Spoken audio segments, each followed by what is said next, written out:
Espero que estén bien. Bom dia, profe. Buen día, Lariesa, ¿cómo estás? Todo bien.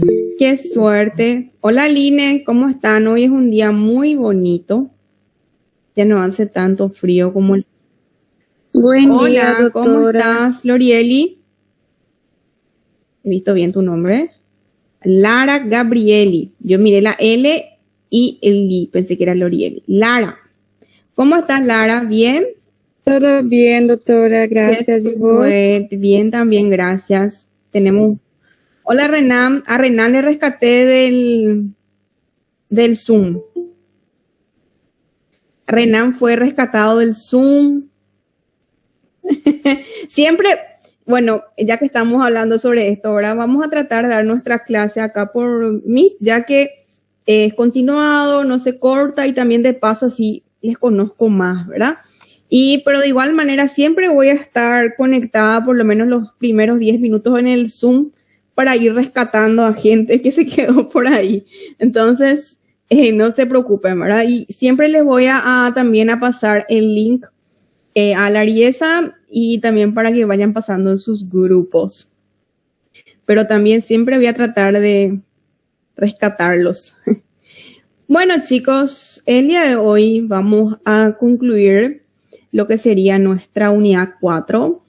Dicho sea de paso, hasta donde entra para nuestra parcial del 23 de septiembre. Vamos a hablar un poquitito de lo que es la dermatotoxicidad, que ustedes van a estar mucho más frescos que yo, ya que acabaron de rendir dermato, tengo entendido, ¿verdad? Entonces ustedes van a estar fresquitos. Nada más para recordarles que nosotros desde el punto de vista terapéutico, toxicológico, lo que vamos a hablar es en forma general, idea general, no vamos a profundizar mucho, ya que nuestro objetivo, ¿verdad?, es, como siempre les digo, conocer, identificar e interpretar.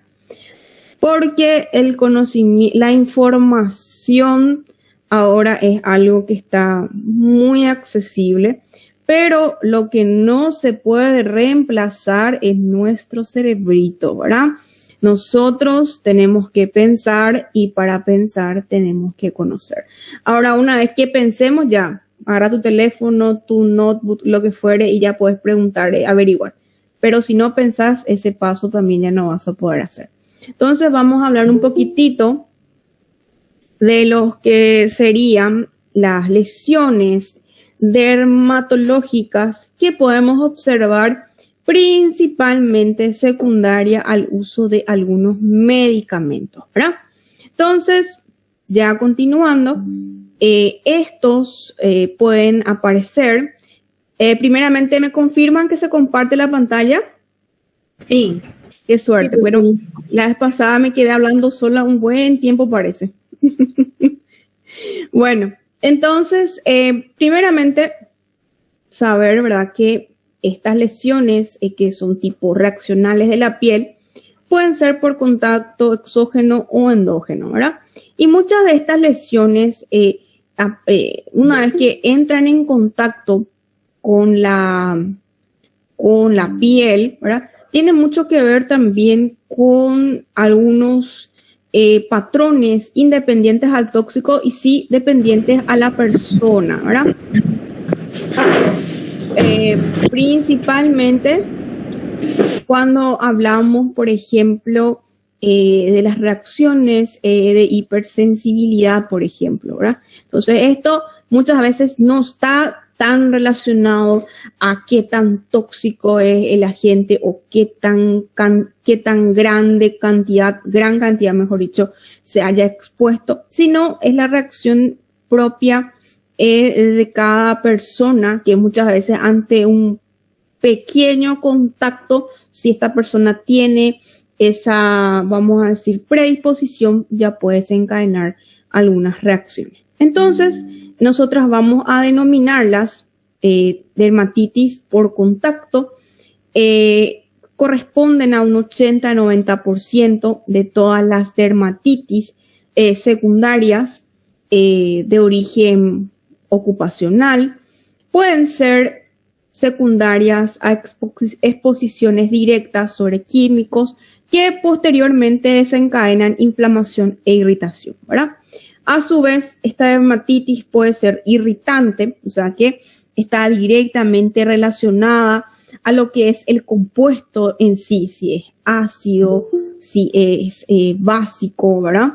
O también puede ser alérgico, ¿verdad? Donde ahí sí tiene mucho que ver la predisposición de cada persona.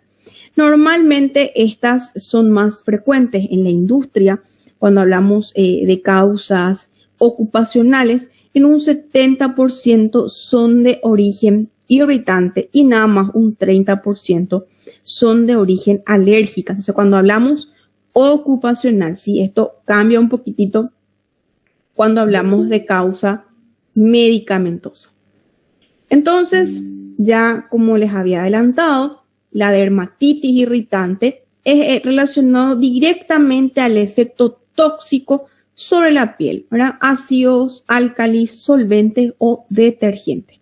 Y generan lesiones tipo corrosivas que en algunos casos producen lo que es una necrosis coagulativa que al fin y al cabo nada más es un equivalente, mejor dicho, a una quemadura cutánea.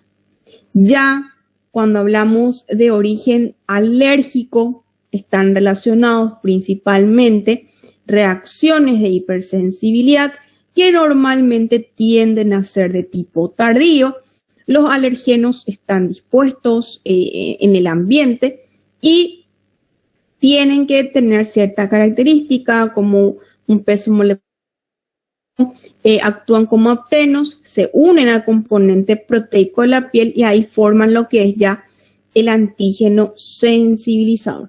Y como menciona nuestro material, que es de tipo tardío, requieren automáticamente por lo mínimo 10 a 14 días para que se pueda manifestar. Entonces acá ustedes que están fresquitos, ¿verdad? Con lo que son las lesiones primarias de la piel, entonces vemos el síndrome que ellos pueden producir, cuáles son las características de las lesiones y cuáles son sus principales agentes etiológicos, ¿verdad? Entonces, por ejemplo, la urticaria puede manifestarse a nivel de la piel como ronchas. Estas pueden ser secundarias a medicamentos, a ciertos alimentos y también a algunos insectos, ¿verdad? De la misma manera, también el tipo prurito o prurio pueden, dependiendo del tiempo de evolución, sabemos que estas pueden ir progresivamente desarrollándose, ¿verdad? Entonces, pápulas, costras, lesiones de liquenificación, vesículas o ampollas también pueden deberse a medicamentos, alimentos o insectos, ¿verdad? Ya las dermatitis que habíamos hablado pueden ser aguda o crónica. Aguda también dependiendo del tiempo de evolución. Inicialmente sabemos que tienden a ser eritematosas, luego ya pueden formar vesículas y por último sabemos que forman lo que serían las costras, ¿verdad? Ya en un estadio crónico solemos observar las lesiones tipo costrosas, ya secundarias la liquenificación, producido por contactos alérgicos o irritativos, como ya habíamos mencionado al comienzo, y también pueden ser secundarios a medicamentos. Al igual, el eritema polimorfo, también dependiendo del tiempo, eritemas, pápulas, vesículas o ampollas, secundarias a medicamentos. El eritema nudoso, como vamos a ver, se caracterizan por formar nudosidades y estas se producen principalmente por medicamentos, ¿verdad? También la púrpura, ya secundaria a una acción directa del tóxico sobre las plaquetas o mediados por mecanismos inmunológicos que actúan sobre la pared de las plaquetas, pero ambos resultados tienden a finalmente a producir la destrucción de las plaquetas y se manifiestan como petequias y equimosis y también son de origen medicamentoso. Y algunas eritrodermias, ya lesiones escamosas, eritema en escamas, vamos a ver, pueden ser secundarias a medicamentos. Ya, por ejemplo, en este caso, una reacción de hipersensibilidad tardía tipo eczematosa se caracteriza principalmente por aparecer 1 a 7 días posterior al contacto. Entonces, nosotros vamos ya a hablar ahora específicamente los que serían de origen medicamentoso. Cualquier sustancia que tenga esa capacidad puede manifestarse, pero la gran mayoría producen de tipo sensibilizante, ¿verdad?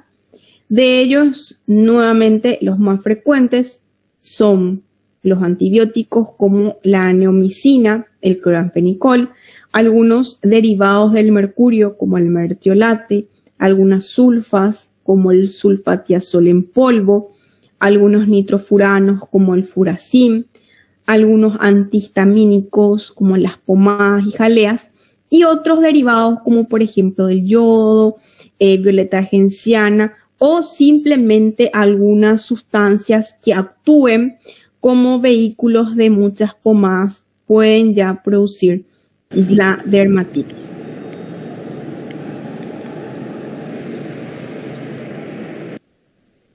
Pensé que Alana iba a preguntar algo. Bueno, continuando entonces. Bueno, entonces tenemos también las farmacodermias.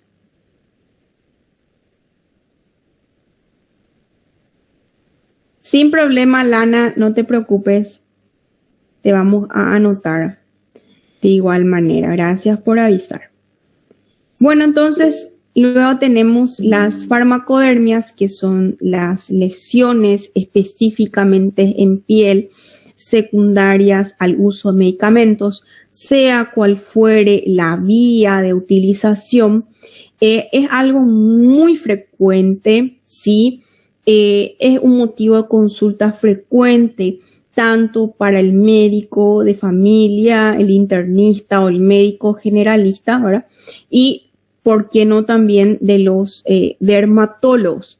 Y existen diferentes mecanismos y por sobre todas las cosas, diferentes manifestaciones en piel de cómo estas pueden aparecer, ¿verdad? Entonces son de un espectro amplio y existe una directa correlación relacionada a la ingesta del medicamento. ¿Qué quiere decir eso?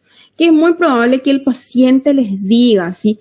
Doctor, doctora, vos sabés que yo tomé mi pastilla, mi antibiótico y después me empezó a salir esto, ¿verdad? O yo no tenía esto y ahora tengo, ¿verdad? Por lo tanto, entonces son de aparición brusca, en algunos casos, de acuerdo al tipo de lesión, por ejemplo, si es una lesión eritematosa o eczematosa, una eritrodermia, por ejemplo, tienden a ser generalizadas.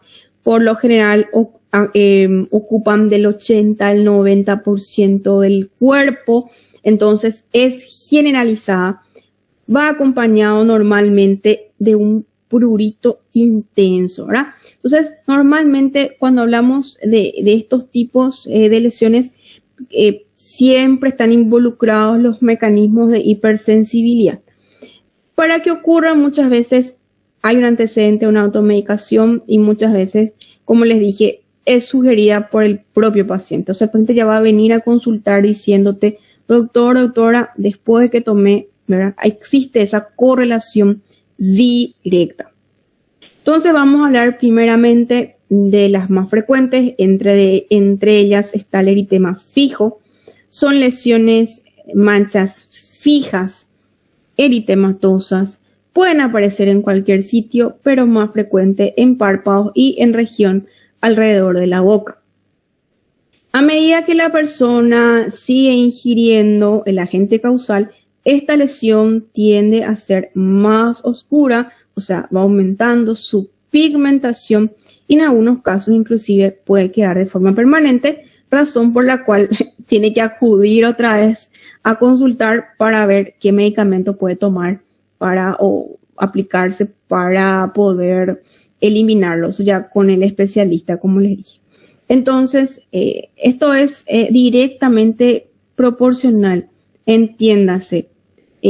Por ejemplo, si el paciente tiene esta reacción a un AINE, entonces toma un ibuprofeno y ya le sale este tipo de lesión. Si esa persona continúa tomando, esta lesión va volviéndose cada vez más oscura, ¿sí? Y al dejar de tomar, se suspende, o sea, desaparece la lesión, ¿sí? Y cada vez que la persona ingiera ese medicamento, la lesión tiende a volver a aparecer y además tiende a aparecer otra vez en el mismo lugar. Entonces, tengan en cuenta, ¿sí? Se suele ver asociado al uso de las pirazolonas, AINES, antiespasmódicos, las sulfas, ¿verdad? La fenolftaleína que normalmente suelen existir, o sea, en los laxantes, las tetraciclinas, los barbitúricos, salicilatos y la penicilina. Entonces, tengan en cuenta, si viene un paciente y les dice, doctora, mira, acá a mi brazo me salió esto, o acá a mi párpado, bueno, es un eritema fijo, es una farmacodermia. Ya también dentro del grupo de las generalizadas tenemos la dermatitis exfoliativa o eritrodermia, es un síndrome. Pueden haber varias causas, no solamente medicamentosas, psoriasis, dermatitis por contacto, linfomas y medicamentos, y es muy aparatoso, entiéndase, es algo muy grave y puede ocasionar la muerte. La principal causa de la mortalidad de esta lesión es que, recuerden chicos, nosotros en la piel tenemos algunas bacterias propias, ¿verdad? Entonces, al producirse esta lesión escamativa, muchas veces tienden a salir, entonces favorece la sobreinfección y es ahí donde probablemente exista un mayor riesgo de infección y por lo tanto pueden causar la mortalidad. Normalmente también es algo progresivo, o sea que inicialmente el cuadro puede ser leve y luego ya ir aumentando, inclusive al llegar a cubrir el 90% de la superficie corporal. Tener en cuenta que en las áreas donde sobre todo hay pliegues pueden macerarse, pueden ser eczematosas, se produce la exfoliación y se tiende a desprender con mucha facilidad, y también en la zona de los pliegues, ¿verdad? Donde también pueden haber sobreinfecciones, principalmente se suelen ver fúngicas, ¿verdad? Antes que bacterianas en esas áreas. Ahora sí, el resto del cuerpo sí bacteriana. Recuerden también que nosotros en la piel tenemos varias terminales nerviosas, principalmente del tipo sensoriales, entonces también son signos y síntomas que pueden presentar como ardor, frío, pérdida de cabello, uñas, ¿verdad? Y como ya les mencioné también una sobreinfección. Entonces por eso son cuadros muy graves. Se suelen ver asociados al uso de penicilina, carbamazepina, isoniazida, la streptomicina y derivados de la pirazolona.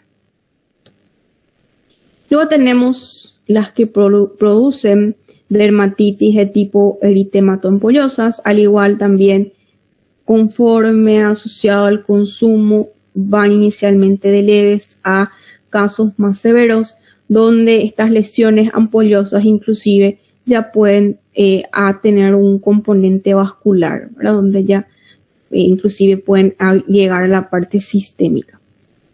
Luego tenemos otro tipo de lesión muy frecuente también, creo que una de las más frecuentes son las lesiones tipo exantemáticas, ¿verdad?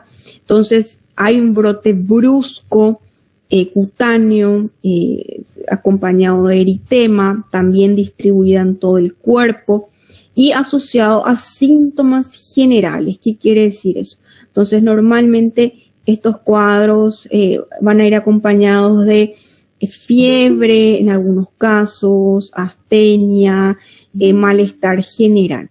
Y tener en cuenta que de siempre, si vemos estos cuadros, es importante descartar otros cuadros virales, algunas lesiones exantemáticas virales como el sarampión, rubeola y también la escarlatina. Entonces, nuevamente, ¿verdad? Dependiendo del tipo de agente que estamos, al cual se expuso el paciente, vamos a tener un determinado tipo de lesión, ¿verdad? Entonces, por ejemplo, acción más superficial, podemos ver con los ácidos, los disolventes, los anhidros y las bases tienden a ser superficial, nada más afectan la capa hidrolipídica y su acción más bien es tipo deshidratante de la piel, ¿sí? Ya otras sustancias irritantes derivados del formol, del ácido pícrico, algunas sales de metales pesados pueden tener ya una acción disolvente a nivel de la epidermis, pero todavía sigue siendo un efecto tóxico local, o sea que aún no hay un compromiso sistémico, ya que no afecta la circulación. Sin embargo, ya algunos metales, algunos compuestos como el mercurio, algunos compuestos organometálicos, estereofosfóricos, algunas aminas, algunos compuestos organoclorados que vamos a hablar más adelante, ya sí pueden afectar lo que es la dermis, por lo tanto ya penetran, ya puede existir una distribución por vía sanguínea, entonces sí ya puede existir un efecto tóxico sistémico, ¿verdad? Entonces, por eso es importante conocer estas sustancias, ¿verdad? De tal manera de decir, no, esto es un ácido, probablemente tengamos un efecto local, entonces es para tener observación, evaluar y 24 horas probablemente inclusive ya podemos plantear el alta al paciente. Sin embargo, si son, por ejemplo, algunos compuestos, algunos insecticidas, ya recordar que puede ir acompañado de un efecto sistémico y más aún teniendo en cuenta el grado de toxicidad de esa sustancia. Entonces, para eso es importante conocer, ¿verdad? Qué parte o qué capa de la piel normalmente suelen afectar. O sea, tiene mucho que ver con el pronóstico dentro del proceso de evaluación del paciente. Luego tenemos las lesiones ya tipo eczemáticas o eczematosas. Esta donde podemos ver que simulan una dermatitis de contacto. También podemos tener como diagnóstico diferencial algunas lesiones fúngicas, ¿sí? Normalmente se atribuyen al uso por vía sistémica de la penicilina, la streptomicina, algunas sulfas, la clorpromacina, la fenotiazina, antihistamínicos, la clorotiazida y la tolbutamida.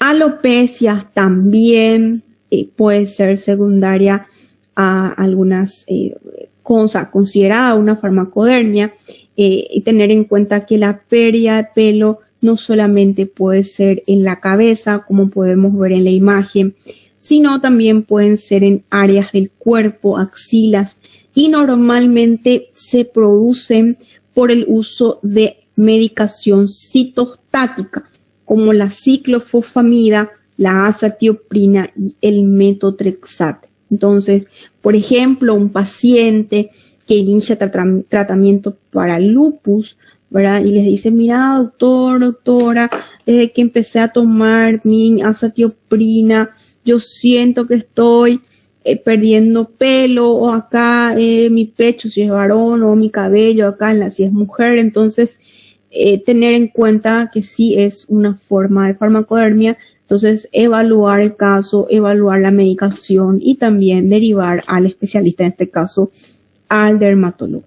También se vieron asociados al uso crónico de heparina, algunos derivados cumarínicos como el tiuracilo, andrógenos, las idantoinatos, alopurinol, etamutol, indometacina y tali.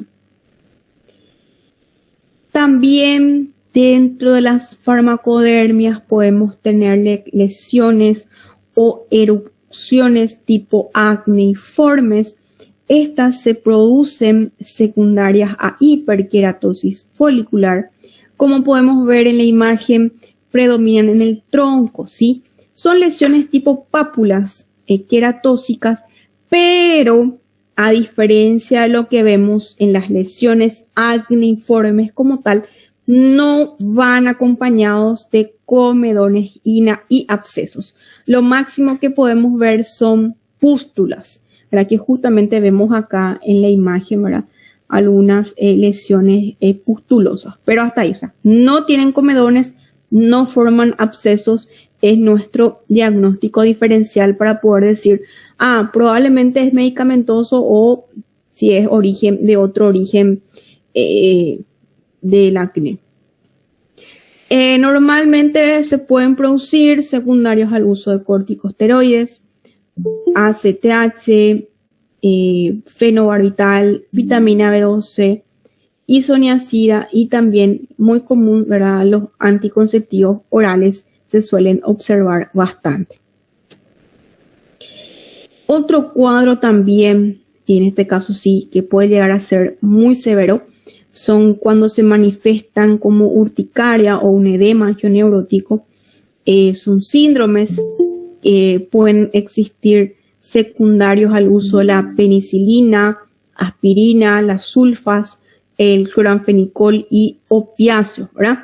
Este tipo de lesiones pueden, vamos a decir así, quedar como lesiones en piel simplemente o en algunos casos pueden progresar a un shock anafiláctico con edema, espasmo, edema de glotis y obviamente pues puede producir la muerte del paciente si no es tratado como tal.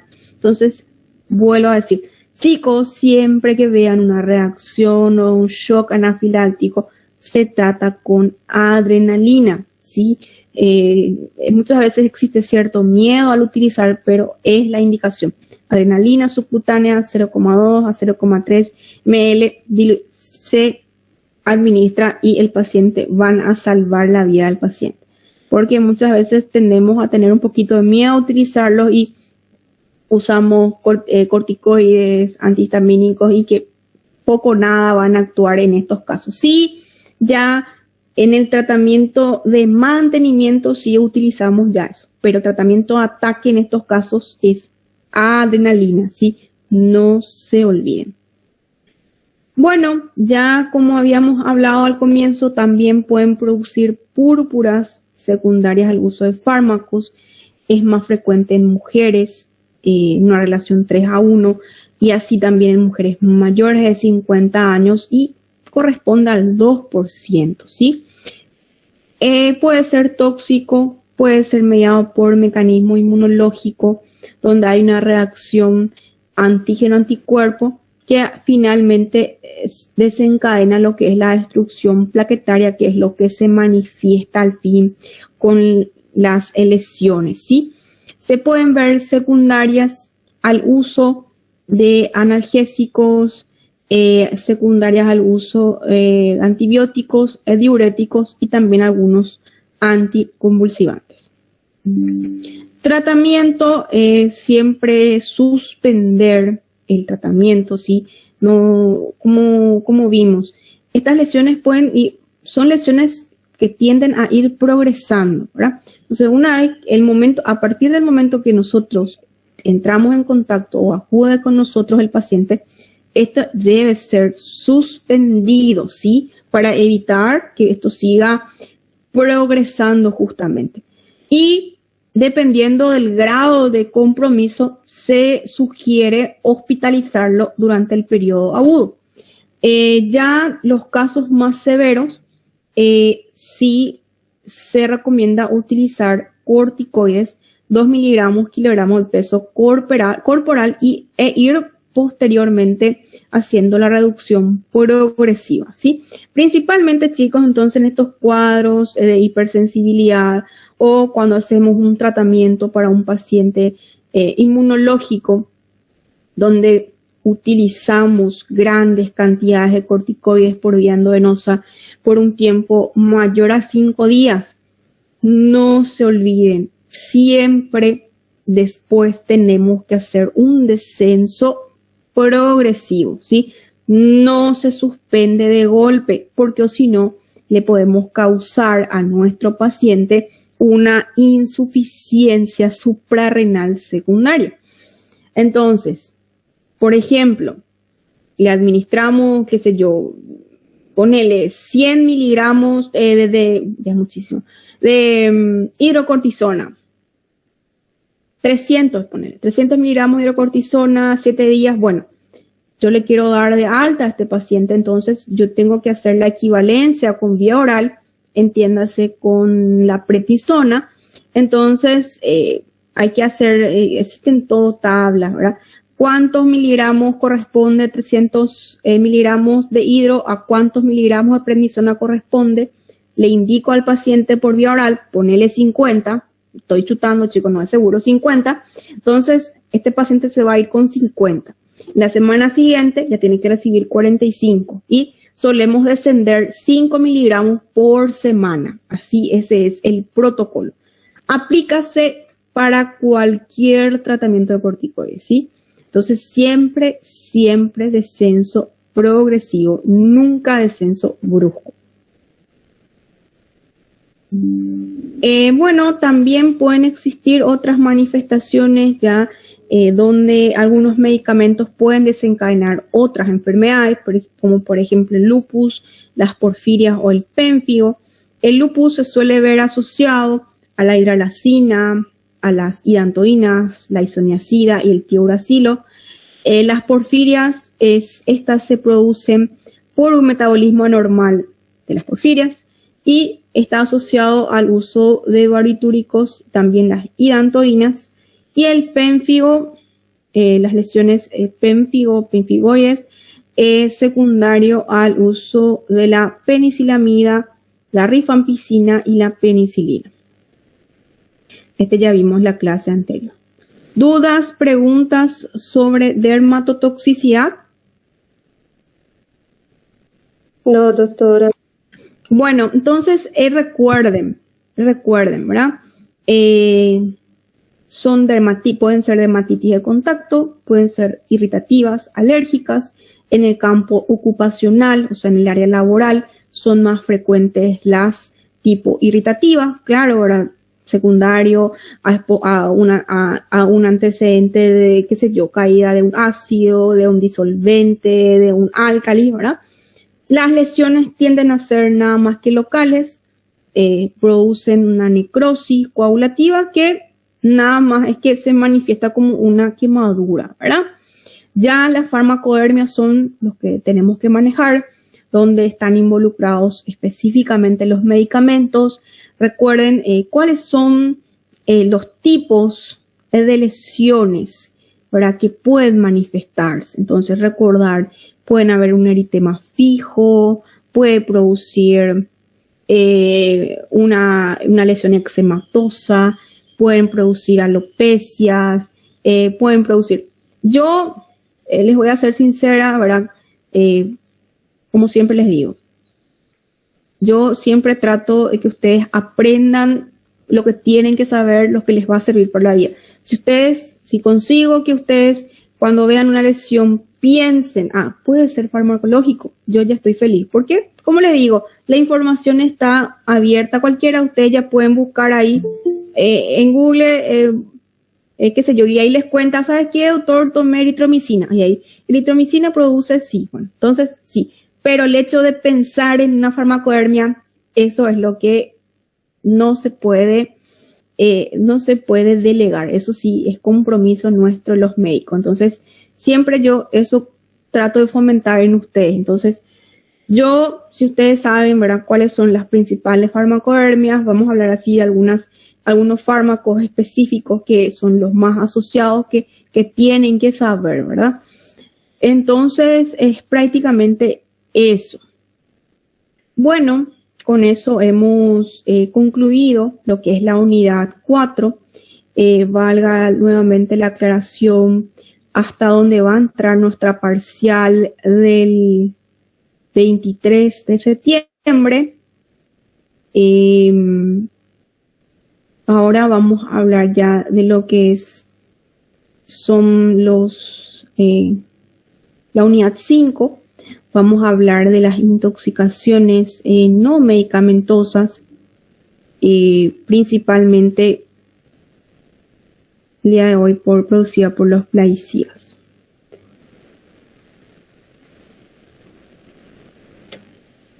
Bueno, entonces voy a compartir mi pantalla y empezamos.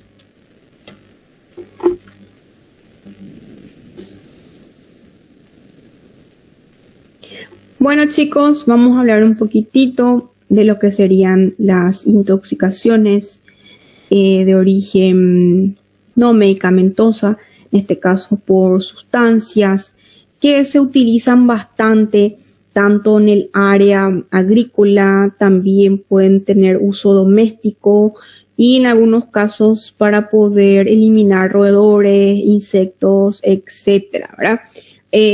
Son cuadros que cuando pensamos a veces en toxicología, ya muchas veces directamente pensamos a estos cuadros de intoxicaciones, o sea, es algo prácticamente fundamental que estemos viendo. Me gustaría principalmente que cuando hablamos de estas sustancias, aprendan, recuerden principalmente lo que es el mecanismo de acción, ¿sí? Ya que si entendemos el mecanismo de acción, lo demás podemos ir, vamos a decir así, interpretando. Entonces, presten mucha atención. Entonces, vamos a hablar, son vulgarmente conocidos como plaguicidas, ya que se utilizan con ese fin. Son sustancias que en cualquier estado físico, ¿verdad? Su finalidad es controlar, combatir, prevenir las plagas o enfermedades con el fin de proteger al hombre, ¿verdad?, de los organismos que afectan su ambiente, animales o también alimentos. Son sustancias ampliamente utilizadas en la agricultura, ya sea para el control de insectos y malezas, en la ganadería también para el control de parásitos y también para el control de roedores y vectores, principalmente los transmisores de enfermedades como son los mosquitos. Las causas de las intoxicaciones por estas sustancias muchas veces pueden ser de origen accidental, ¿verdad?, principalmente los niños, ya que como mencioné, pueden ser, estos compuestos se usan con fines domésticos o ya con otros fines como delictivos, homicidas o hasta también con fines suicidas, ¿sí? Y tiene mucho que ver acá el componente, ¿verdad? Ya que vamos a ver que estos nuevamente vuelven a ser clasificados de acuerdo a su toxicidad. Entonces también para que exista una reacción importante o una manifestación, tiene mucho que ver la toxicidad de la sustancia y así también el grado al cual se expuso. En nuestro país la recolección es algo pendiente, existe un importante subregistro, tanto por una falta de notificación y muchas veces también por un desconocimiento de los síntomas, ¿verdad? Entonces, por ejemplo, vamos a hablar hoy de los signos y síntomas muscarínicos que ya habíamos visto anteriormente cuando estudiábamos las sustancias colinérgicas, ¿verdad? Donde nuestra mayor manifestación es el slush, ¿verdad? Entonces, muchas veces no se relacionan, ¿verdad? O sea, náuseas, vómitos, diarrea, miosis, bradicardia, y se toma así como síntomas ¿cómo te puedo decir? Al azar y no se constituye lo que es un diagnóstico sindromático, ¿verdad? Cosa que yo espero que ustedes sí construyan. Entonces, muchas veces también por desconocimiento no se hace el diagnóstico correcto. Entonces, ya como les venía adelantando, se pueden clasificar según su toxicidad, si es altamente tóxico, si es extremadamente tóxico, medianamente o bajo, según la estructura química, si es inorgánico, si es su origen es de origen vegetal o si es derivado de microorganismos vivos, etc. Y la función, ¿verdad? La función que principalmente realiza, si se utiliza como herbicida, si se utiliza como antifúngico, si se utiliza para eliminar roedores, etc. Tenemos varias formas de clasificarlos. Entonces, según su toxicidad, vemos aquí que antiguamente categoría 1 eran considerados extremadamente tóxicos, hoy día corresponden a la categoría 1A. Por lo tanto, son extremadamente peligrosos y una dosis de 0 a 5 miligramos ya es suficiente para una manifestación o una dosis letal en este caso.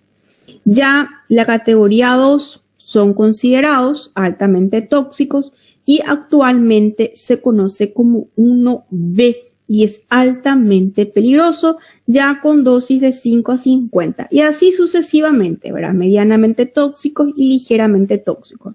Acá lo que me gustaría interpretar con ustedes es que vean que cuando estamos ante una sustancia extremadamente tóxica, a menor cantidad o a menor dosis de esa sustancia ya presenta una manifestación clínica importante, al contrario de los ligeramente tóxicos, donde una cantidad mayor requiere para lo cual esta pueda producir un síntoma.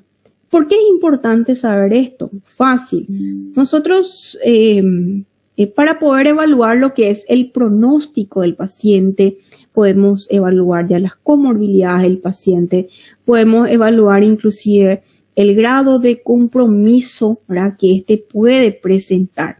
Entonces, siempre hablar como solemos hablar con propiedad. En este caso, a lo mejor el paciente puede estar, vamos a decir así, no lúcido, entonces tenemos que dar informe a los familiares, entonces siempre decir, mira, señor, señora, tu familiar se expuso a una cantidad de un tóxico altamente, entonces esto, podemos esperar, esto. Entonces, esto, el hablar con propiedad en estos casos es muy importante en el día de hoy para poder tener una buena relación médico-paciente, ya que es muy, muy importante también para el progreso del cuadro clínico.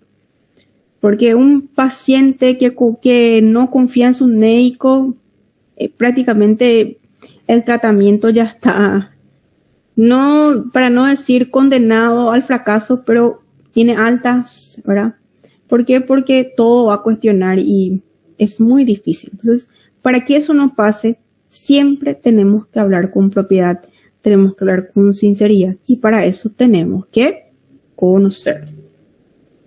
Entonces, ya según su estructura química, inorgánicos, como derivados de metales, plomo, cobre, arsénico, los plaguicidas vegetales que son derivados de partes de vegetales, los órganos sintéticos que son sintetizados por el hombre en el laboratorio, como los que vamos a ver el día de hoy, los organofosforados, carbamatos, los clorados y los piretroides.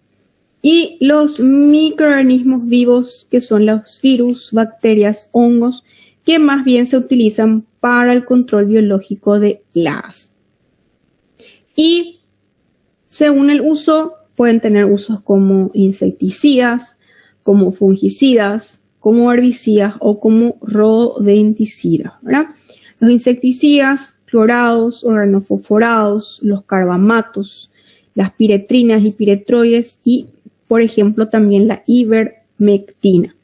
Ya con uso de fungicidas tenemos las sales de cobre, los derivados de la talimida, los dinitrofenoles y el ditiocarbamatos.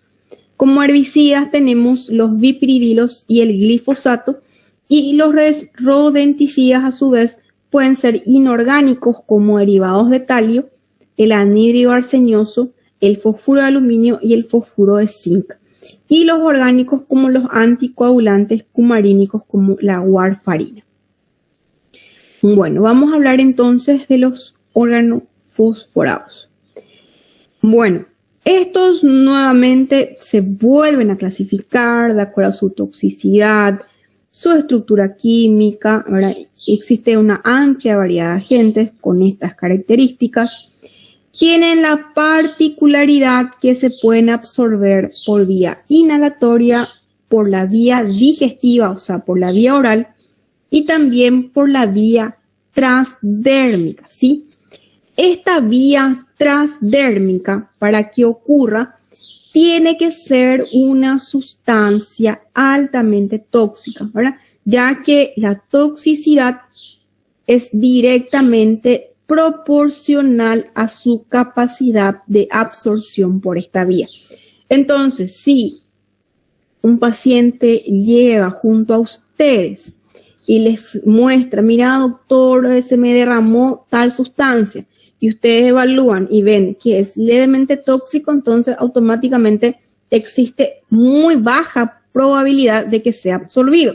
Sin embargo, si les trae así el material y ustedes ven y observan que es altamente tóxico, entonces sí existe una probabilidad de que haya sido absorbido, entonces probablemente ese paciente quede en observación como mínimo para evaluar los signos y síntomas que pueden ir apareciendo. Entonces, justamente la capacidad de penetración es directamente proporcional a su toxicidad. Bueno, me voy a ir directo al dibujito para hacer práctico. ¿Qué es lo que hacen los organofosforados? Atiendan bien porque esto es el centro de la clase prácticamente. Estos, primeramente, vamos a ver nuestra imagen. Vemos acá que esta es una terminal nerviosa. Acá vemos el músculo. En el músculo tenemos los receptores de la acetilcolinesterasa, acetilcolina, mejor dicho. Y vemos acá nuestra acetilcolina. Bueno, tenemos una enzima que se llama acetilcolinesterasa. ¿Qué es lo que hace esta acetilcolinesterasa? Degrada la acetilcolina en colina y acetato, ¿sí? Bueno, entonces viene acá, tenemos un impulso nervioso, yo quiero caminar, etcétera, X y Z. Llega la acetilcolina, cumple su función en el músculo, en la placa muscular, y luego es degradada por la acetilcolinesterasa y termina. Esto es en condiciones normales. ¿Qué pasa o qué hacen los organofosforados? Los organofosforados, chicos, inactivan a esta enzima, ¿sí? Le inactivan.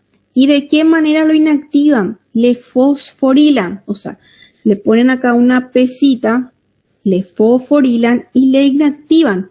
Entonces, esto no ocurre. Entonces, al inhibirse esta enzima, lo que ocurre es que toda esta acetilcolina que va produciéndose se va, vamos a decir aquí, quedando en las terminales nerviosas. Por lo tanto, receptores que encuentren afín, ya sea muscarínico o nicotínico, va a desencadenar su función. Entonces, vamos a tener reacciones constantemente, el impulso va a ser transmitido y es lo que les da la sintomatología. ¿Entendieron?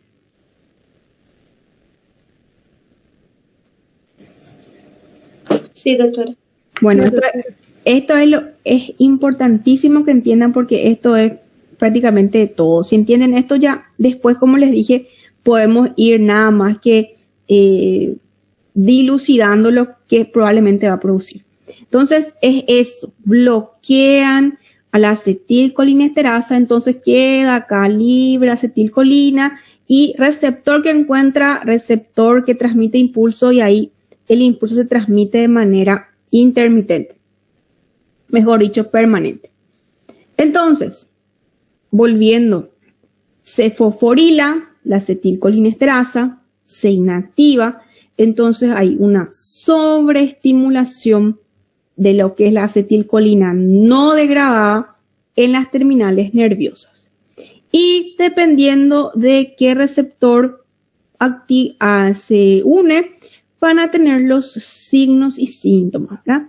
Entonces, en las uniones colinérgicas de tipo neuroefectoras van a tener efectos muscarínicos y en las uniones mioneuronales del esqueleto y los ganglios autónomos van a tener efectos nicotínicos. Y para que existan todas estas manifestaciones debe inactivarse ya una proporción importante de acetilcolinesterasa. Estos signos y síntomas pueden aparecer minutos o horas de la exposición y dependen de la dosis y de la vía. En primer lugar, tenemos la vía inhalatoria, seguida de la vía digestiva y en último tenemos la vía dérmica. Entonces, por eso es que es importante conocer que los órganos fosforados, dependiendo de la toxicidad de la sustancia, se puede absorber a ese nivel. Entonces, justamente como es más lento, el paciente que llega con este antecedente debe internarse para observación e ir evaluando la clínica que va presentando y tratarlo como tal, obviamente. Bueno, tenemos algunos receptores muscarínicos que ya sabemos, dependiendo a qué nivel se encuentran, M1, M2, M3, M4, M5, tanto a nivel periférico como a nivel central, pueden producir aumento de secreciones salivales o relajación del esfínter urinario, aumento de la motilidad gastrointestinal a nivel gastrointestinal, contracción del músculo liso en el corazón y bradicardia también, o el M3 puede producir retención urinaria, aumento de las secreciones, la motilidad, miosis, ¿verdad?, que es característico de estas intoxicaciones, o dilatación también de los vasos a nivel cerebral. Entonces, nuevamente, el dibujito ayuda a memoria. Recuerden, este paso no ocurre, entonces vamos a tener bastante acetilcolina distribuida acá en el espacio sináptico. Entonces, cuando hablamos de algunas características químicas, son derivados de esteres fosfóricos, son liposolubles.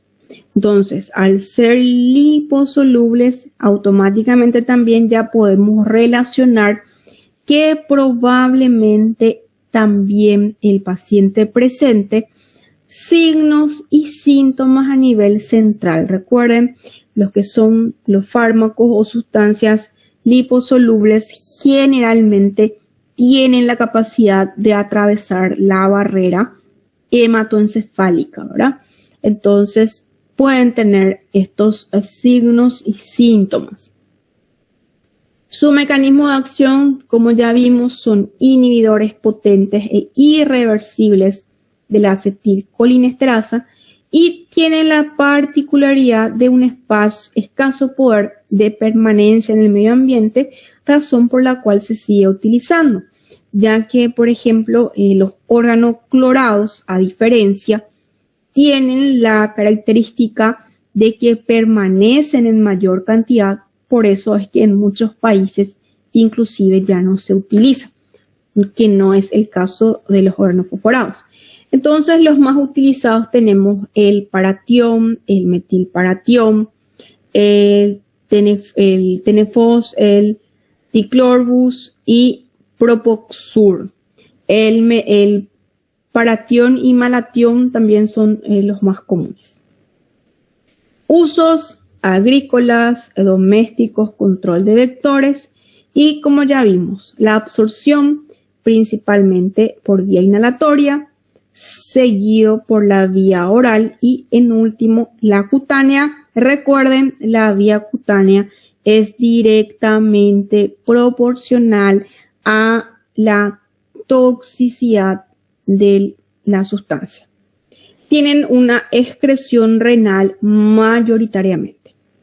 Bueno, cuadro clínico. Entonces, como vimos, vamos a tener ahí la acetilcolina libre y feliz en el espacio sináptico, razón por el bloqueo. Entonces, dependiendo de los receptores al cual se activan o se unen, mejor dicho, vamos a tener nuestro cuadro clínico. Entonces, podemos tener signos o síndrome muscarínico, podemos tener un síndrome nicotínico. Recuerden, por su liposolubilidad, también podemos tener efectos a nivel del sistema nervioso central. Estos tres cuadros normalmente solemos observar de manera aguda. Entonces, a los minutos o horas de exposición ya podemos ver estas manifestaciones. No así el síndrome intermedio. Vamos a ver que aparece ya un tiempo posterior al cuadro agudo, y la neuropatía retardada, como su nombre lo dice, también un tiempo mayor aún, que vamos a hablar enseguida. Entonces, muscarínico, como ustedes ya saben, ya dominan, se producen por una sobreestimulación de los órganos con inervación colinérgica. Acá tenemos nuevamente el SLUSH, que es el síndrome característico de los cuadros muscarínicos. Entonces, visión borrosa, hiperemia, miosis, rinorrea, broncorrea, disnea, cianosis, diaforesis, diarrea, vómitos, cialorrea, náuseas, cólica abdominal, incontinencia de esfínteres y bradicardia son los signos y síntomas característicos.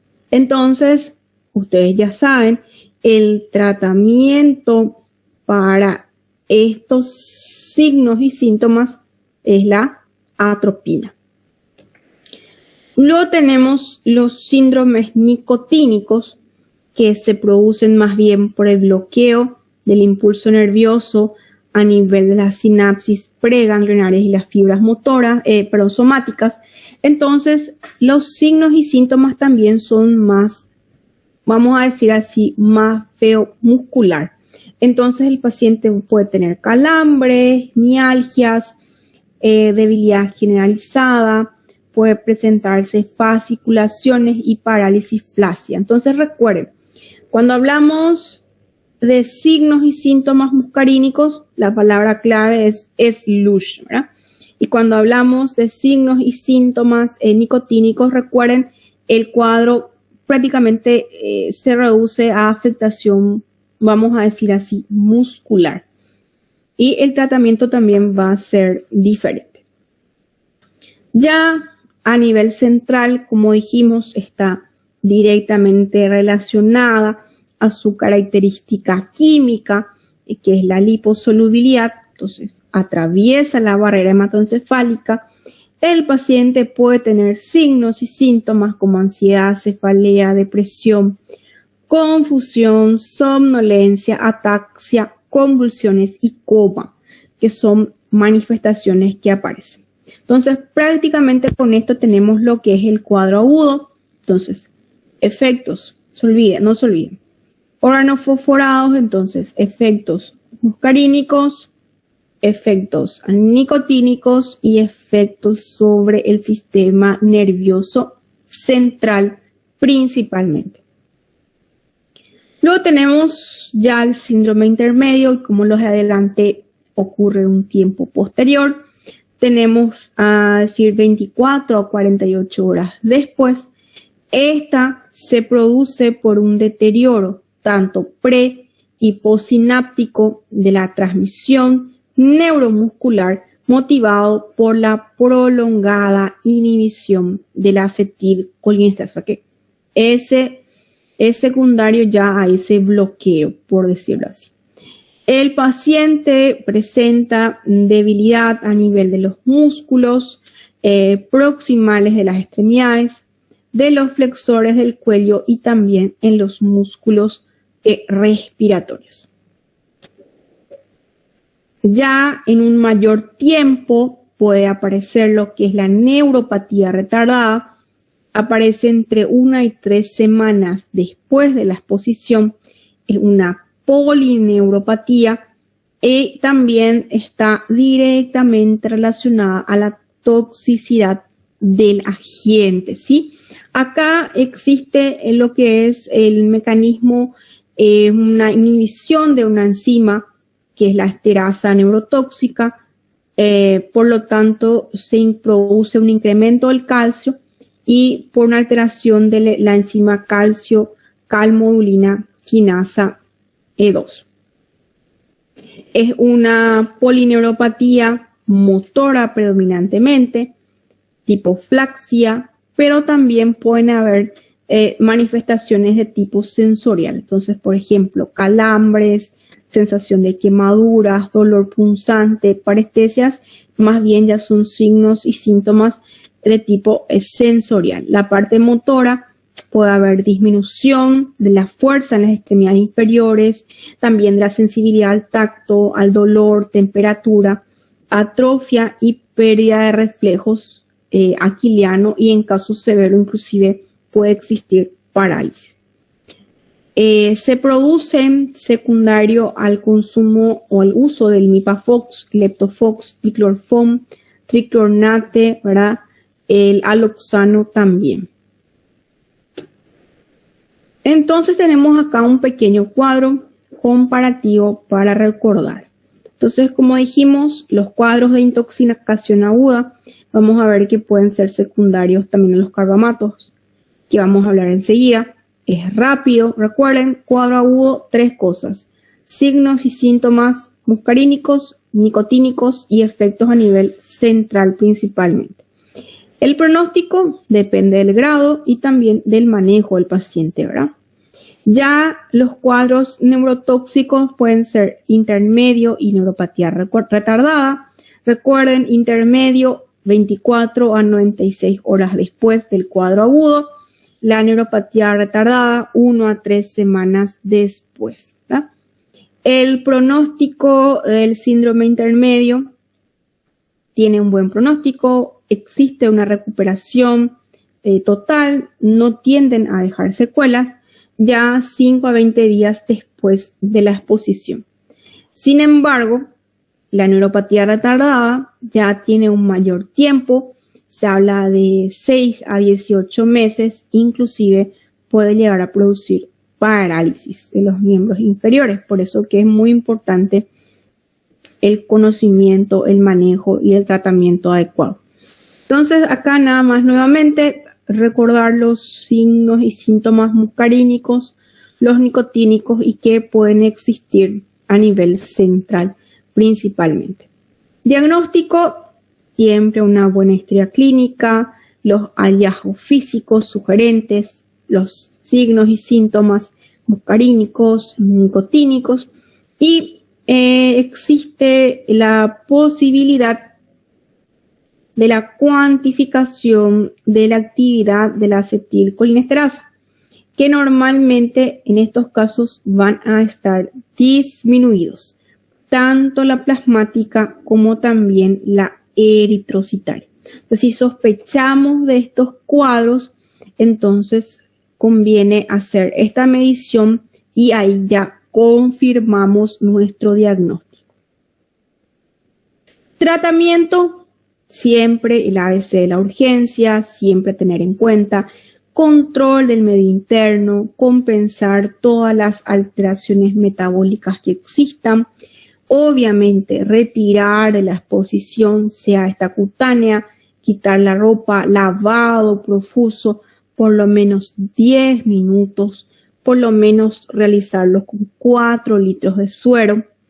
Gástrica, está indicada la inducción al vómito siempre y cuando no sean sustancias que tengan también actividad cáustica o ácida, porque pueden dañar el tracto digestivo, recuerden.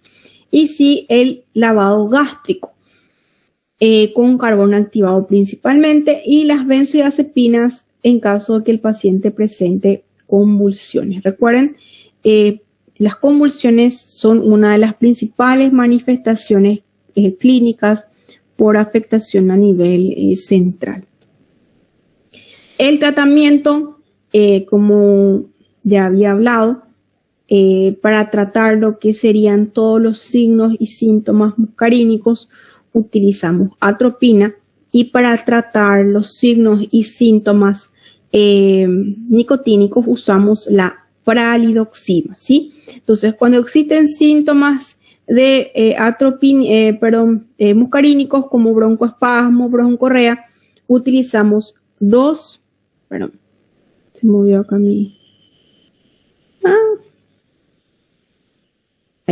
usamos 2 a 5 miligramos endovenoso, dosis inicial, e ir repitiendo cada 3 a 5 minutos.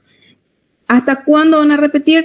Entonces, hasta que desaparezcan estos signos y se produzca la atropinización. Entiéndase, si el paciente estaba con su pupila miótica por efecto del órgano fosforado, entonces hasta que desaparezca y se dilate. ¿Estamos?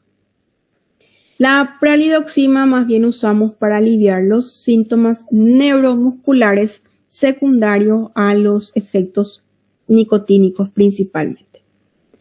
Bueno, los carbamatos prácticamente es lo mismo, el mecanismo de acción es similar, también actúan inhibiendo la acetilcolinesterasa, pero la unión es más leve. Por lo tanto, los signos y síntomas también son más leves, ¿sí? En menor medida se producen lo que es la bradicardia y también las convulsiones, ¿sí? Como causa de mortalidad, normalmente es secundaria a la depresión respiratoria asociado al edema pulmonar. También recuerden como la unión es más leve, son sustancias menos tóxicas, entonces la vía de administración, por decirlo así, también es predominantemente inhalatoria y digestiva. Por vía dérmica es rara, ¿sí? Ya que recuerden, para que ocurra la absorción, mejor dicho, por vía dérmica, tiene que ser sustancia altamente tóxica. Entonces, los signos y síntomas que nos hacen ver que estamos ante un cuadro grave, obviamente si tiene una depresión a nivel central, como coma, convulsiones, hipotonía, hipertensión o obviamente una depresión parada cardiorrespiratoria, ¿verdad? De igual manera, si el paciente acude con disnea, broncoespasmo o broncorrea con eventual edema pulmonar, ya son signos de gravedad. Entonces, el mecanismo de acción, unión reversible de la acetilcolinesterasa, también se absorben y metabolizan similar a los órganos fosforados, pero su procesamiento y metabolismo es más rápido. También se utilizan como con fines de insecticidas, herbicidas y fungicidas, son de uso agrícola, veterinario y domisanitario. El diagnóstico también es similar a los órganos fosforados. Sus cuadros son más leves, ya que su unión es más reversible, y tener en cuenta siempre las medidas de descontaminación y observación. Entonces, son de evolución favorable. Lo que sí se han descrito son algunas alteraciones neuropsicológicas. El tratamiento debe hacerse de forma inmediata. Igual manera, siempre si se puede tratar de medir el nivel de la colinesterasa. Entonces, al igual que los órganos fosforados, el ABC, monitorizar los signos vitales.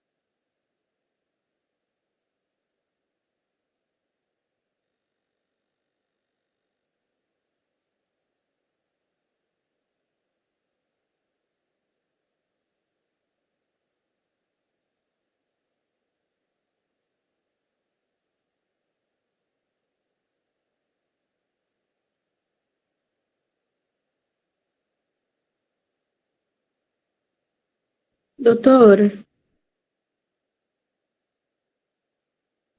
tá mudo.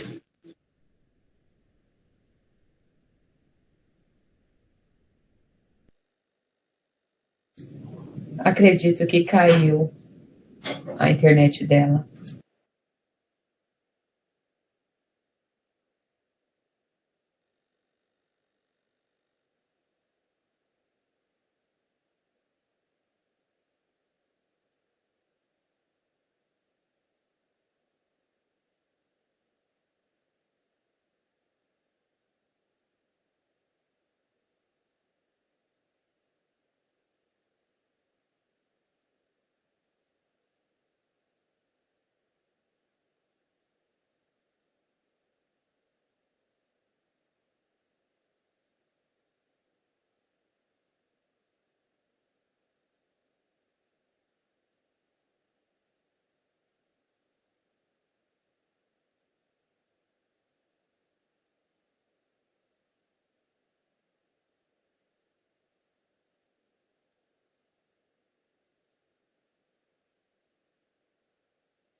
Ahora sí, ¿me escuchan? Sí, doutora. Volví. Bueno, entonces voy a continuar acá.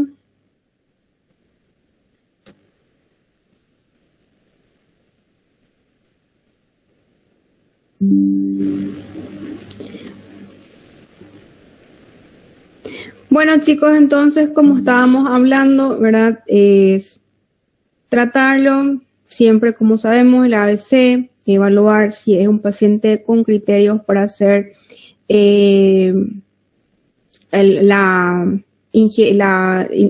inducción al vómito o administrar el lavado gástrico con carbón activado o catárticos, y por la piel siempre retirar toda la ropa, lavar con agua y jabón por al menos 10 minutos, aunque como dijimos al comienzo son casos relativamente raros, ¿sí? Atropina es la dosis, es la medicación que se sugiere administrar de 0,4 a 2 miligramos endovenoso cada 15 a 30 minutos hasta que aparezcan los signos y síntomas de atropinización, ¿verdad? Entonces, como hablamos, al igual que lo que vimos con los órganos fosforados, pupilas dilatadas si estaban previamente mióticas, rubefacción facial o disminución de la cefalorrea, broncorrea y aumento de la frecuencia cardíaca. Normalmente estos pacientes requieren de la atropina durante las primeras 6 a 12 horas y además los pacientes críticos deben también estar oxigenados. En niños también pueden recibir, pero la dosis es inferior, se hace kilopesos, 0,05 miligramos, kilogramos, e ir repitiendo, ¿verdad? Al igual que los intervalos como los adultos. La observación debe prolongarse por lo menos 24 horas. En casos leves no necesita observación y obviamente no se sugiere el uso de morfina, fenotiacinas por riesgo de depresión respiratoria. Entonces, Eso es todo. ¿Dudas, consultas, preguntas que haya quedado sobre este tema? Entonces, tengan en cuenta, ¿verdad? Cuando hablemos o cuando pregunten o cuando tengan ustedes, ¿verdad? Enfrente a ustedes un paciente con un antecedente de una intoxicación a un órgano fosforado o a un carbamato, siempre es importante recordar, actúa sobre la acetilcolinesterasa, entonces probablemente tengamos efectos nicotínicos o efectos muscarínicos, y no olvidar también de lo que serían los signos y síntomas a nivel central por su característica química que lo caracteriza. Bueno, entonces vamos a llamar lista como solemos hacer. Chicos, no se olviden de igual manera de